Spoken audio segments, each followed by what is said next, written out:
Well, here's the thing. I'm not, at this point in time, I can't trust you. The 3-year-old impacting their brain cells with meth and marijuana with your child at this point in time. I mean, it's a no-go for the court. Doing drugs in the car. There's drugs in the car. This is what the court is going to do. There's a $1,000 fine. You're charged with possession of a controlled substance, penalty group 1, less than 1 gram. That's a state jail felony. Range of punishment is anywhere from 180 days up to 2 years in the state jail facility and up to a $10,000 fine. You understand that the court were to grant your application for deferred adjudication. If for any reason your deferred adjudication were revoked, the court could find you guilty and sentence you up to 2 years in the state jail facility and up to a $10,000 fine. Yes, ma'am. If you're not a U.S. citizen, by entering into this plea bargain agreement, you will be deported, denied reentry and naturalization. Did you understand? Yes, ma'am. The offense is charged. How do you plead? No contest. State any evidence? Favor for state 1 and attachments. Thank you. State you may be excused. Did you review the waiver and stipulations with your attorney? Did you understand it and sign it in all the appropriate places? Yes, ma'am. All right. After reviewing states exhibits 1 and attachments, the court will find there is sufficient evidence to find you guilty. The court will defer finding of guilt as you've applied for deferred adjudication. Are you proceeding with sentencing? Yes, ma'am. Anything you wish to say on behalf of your client?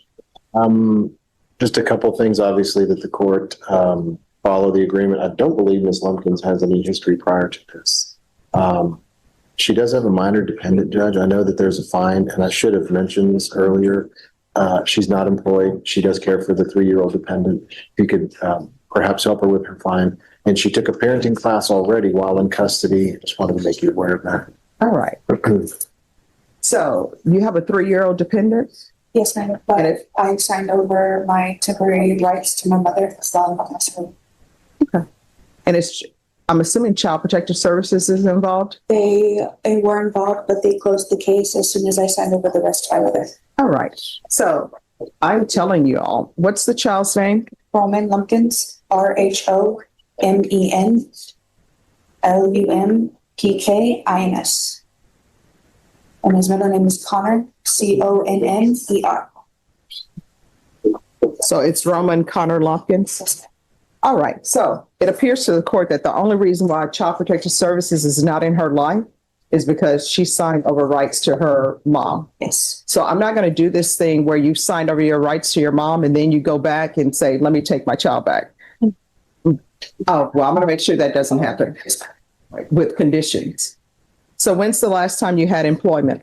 The last time I had employment was about 6 months before I got incarcerated. I was donating plasma to help keeping my benefits and as well as giving my son clothes and shoes that he needs. All right. What benefits? EBT and Medicaid for him. All right. So then you didn't have employment. What was your employment? I let them know that I was just donating plasma and I would get $60 to $75. Okay. That's not employment. So when's the last time? 6 months before I got incarcerated. Doing what? I was working at Babes Old Fashions restaurant. Okay. I always see that restaurant. I've never gone in and tried it because usually I'm passing by. Kids eat free. Yes, they do. Oh, so you've been. Okay. Yes. Well, let me bring out my pigtails. Going to school. I only went to 10th grade. All right. Why? I was never really involved with school. I was always just running around doing a little hoodlum. Instead of doing education, I was just running amok. So what are your plans? Because you have a child. My plan is to get a GED and show him that his mom can turn around her mistakes and better herself. All right. So you're going to have to reside somewhere other than your mom's. I don't have anywhere else. Well, here's the thing. I'm not, at this point in time, I can't trust you with your child at this point in time. I mean, it's a no-go for the court. This is what the court is going to do. There's a $1,000 fine that will be probated. Court will sentence you to 4 years deferred adjudication. There's to be 100 hours of community service restitution. Ms. Abrams, the parenting classes at the jail is not going to count towards her parenting classes. Once parenting classes are completed, 50 hours will be deemed satisfied. The other 50 hours will be deemed satisfied if she obtains her GED. If for some reason you're unable to obtain your GED, then you're going to have to do those 50 hours. There's to be regular reporting by Zoom or in person. There's to be regular random UAs. There's to be no unsupervised contact with minors. There's to be no residing in a household with minors. There's to be no contact with Xiomara Perales,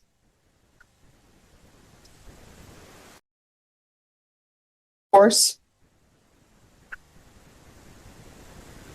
take into consideration 2025 PF 25148, 2025 AL 006849. The following will be done in custody. There should be a referral to felony drug court and a TAP evaluation. If not accepted in felony drug court, then follow TAP recommendations and field visits one time per month until further notice, or that can change if she's accepted in felony drug court, because they will do their own field visits. Check. I'm sorry, what? How many months for field visits? Until further notice. Yeah. All right, Ms. Abrams, is there anything else? Thank you. There's to be proof of employment within 45 days of release. There's to be no employment as a home health care provider or with minors. And what I can tell you, because you don't have custody of your child is not with you, so those benefits should stop for you. Yes, ma'am. Did you read the document entitled Trial Court Certification of Defendant's Rights to Appeal with your attorney? Did you understand it and sign it? Yes, ma'am. Because it's plea bargain agreement, because I followed your plea bargain agreement, and because you waived your right to appeal, you do not have the court's permission to appeal. We can go off the record. Here's the thing. That 3-year-old can't even fend for themselves. That 3-year-old is 100% dependent upon you. And what did you do? You drove in a vehicle that was stolen with this Perales person. And then not only that, you all are doing drugs in the car. There's drugs in the car. And let me just tell you, meth stinks to high heaven. We had a case in this courtroom where someone brought in meth, and it took us forever to get that sent out of the courtroom. And you driving around with a 3-year-old, impacting their brain cells with meth and marijuana in the car. In my defense, she didn't let me know that the car was stolen. Here's the thing, there's no defense. There's no defense to driving around in a vehicle. And let's say you didn't know it was stolen. You had meth in your bag. She's driving away with drugs. You can't tell me that you don't know the people you hang around with. How long had you known her? On and off for 8 years. All right, so you've known her for 8 years. So number one, you know what type of person she is. You've known her for 8 years. And if you were to tell me it was a complete stranger, then I would be asking you, why are you getting in a vehicle with a complete stranger when you have a 3-year-old? If you want to put your life at risk, then go for it. But you're putting that child's life at risk by doing that. And signing over your rights to your mom, I already know that's the easy way out. And what ends up happening, people are in CPS court, and you know what they do? They sign their rights over to a relative. CPS gets out of their life, and then guess what they do? They go back to that relative, and then they have that child again. Not in this court. Good luck to you. Oh, do you want a jury trial? Improperly. You were going against traffic, which means other people could have been injured. In the vehicle, you had an 8-year-old and a 10-year-old. I advised her that I would have a female officer to make the location, and she walked away to a tree and started to urinate. After she finished urinating, I completed the interview. She had bloodshot, glassy eyes, slurred speech, and was unsteady on her feet by consuming alcohol, and also denied that she first admitted to consuming alcohol. She did not know what time it was. Did you understand the state is proceeding on the lesser included offense of driving while intoxicated first as a Class B misdemeanor? The range of punishment is up to 180 days in the Bexar County Jail and up to a $2,000 fine. Did you understand? All right, after reviewing State's Exhibits 1 and attachments, the court will find there is sufficient evidence to find you guilty and the court will find you guilty, are we proceeding with sentencing? Anything you wish to say on behalf of your client? With respect to the recommendations by the DA with the 2-year license suspension, my client cleans houses for a living. He needs to be able to drive, and it does take children to school, children in school activities and so forth. So I'm asking the court for some leniency on the. Oh, no, her license is going to be suspended. Did you read this police report? Yeah, I don't think. Oh, do you want a jury trial? Because let me just tell you what I read in this police report. I know, I've read. No, let me tell you what it is, because I don't think you have internalized what's in this police report. So you had your children with you.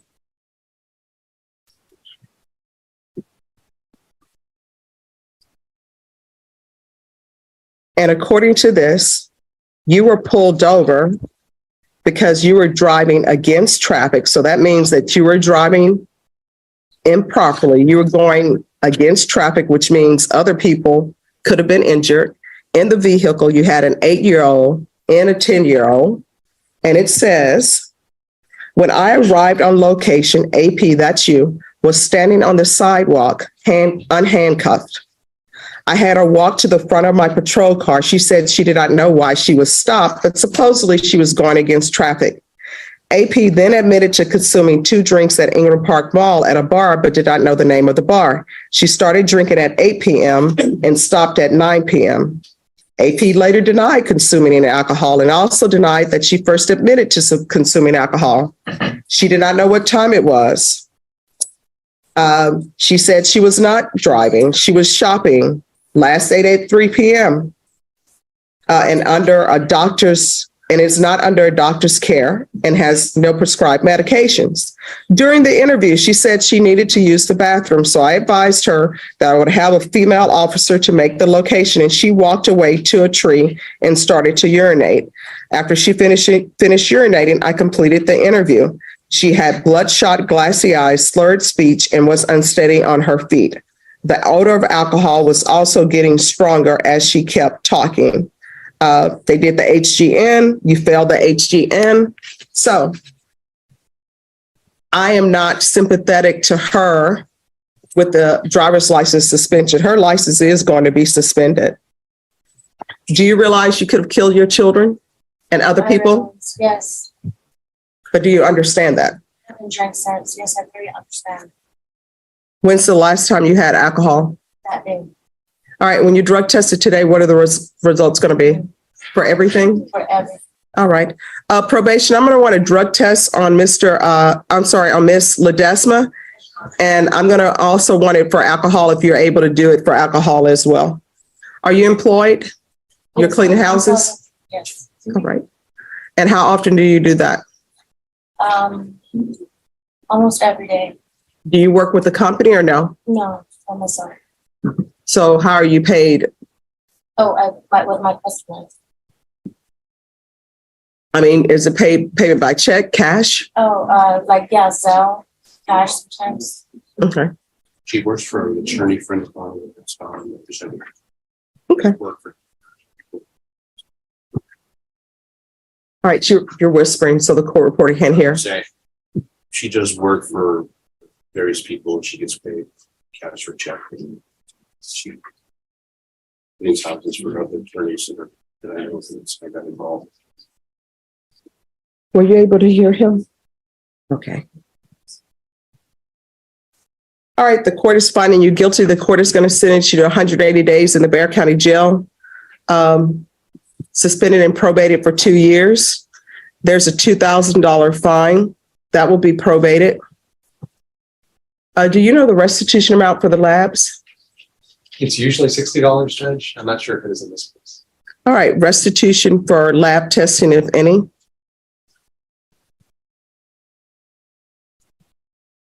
I'm going to want a TAP evaluation. Follow recommendations of TAP.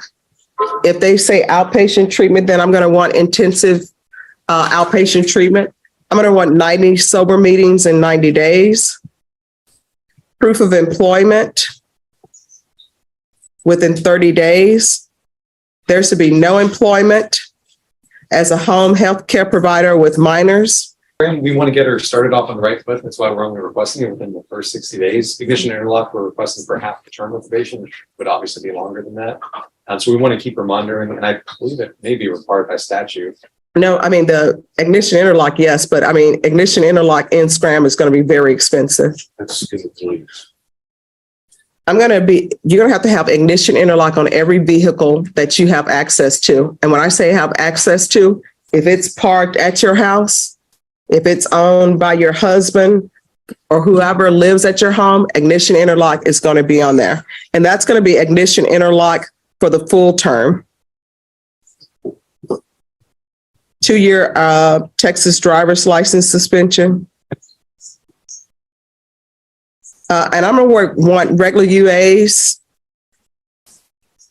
field visits, 1 time per month. And please tell probation, check her home for alcoholic beverages.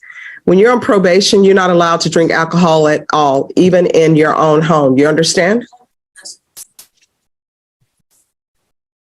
And there's to be regular reporting by Zoom or in person.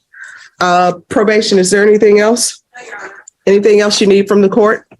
Good luck to you. We can go off the record. Here's the thing. I haven't done any statistics. My statistics professor would be very upset with me for this. But what I've learned is people who drive intoxicated, if there's an accident, you know who ends up dying? Passengers in the vehicle, other people who are just going about their business. Probably your children could have been killed that day. And then if they would have been killed that day, you would be in court boo-hooing and crying about my children are dead.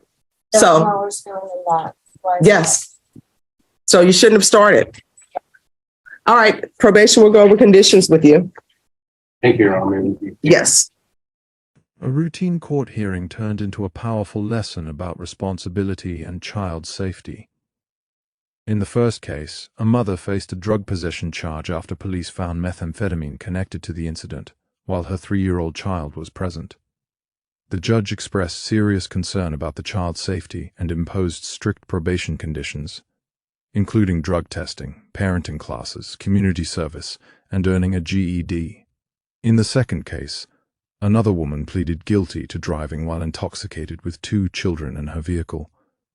The judge reviewed the police report, explaining how driving the wrong way while impaired could have ended in tragedy. She received probation, a driver's license suspension, alcohol treatment requirements, frequent testing, and an ignition interlock device. The judge closed both hearings with one clear message: every decision a parent makes can change a child's future. Accountability, public safety, and protecting innocent lives remain the court's top priority.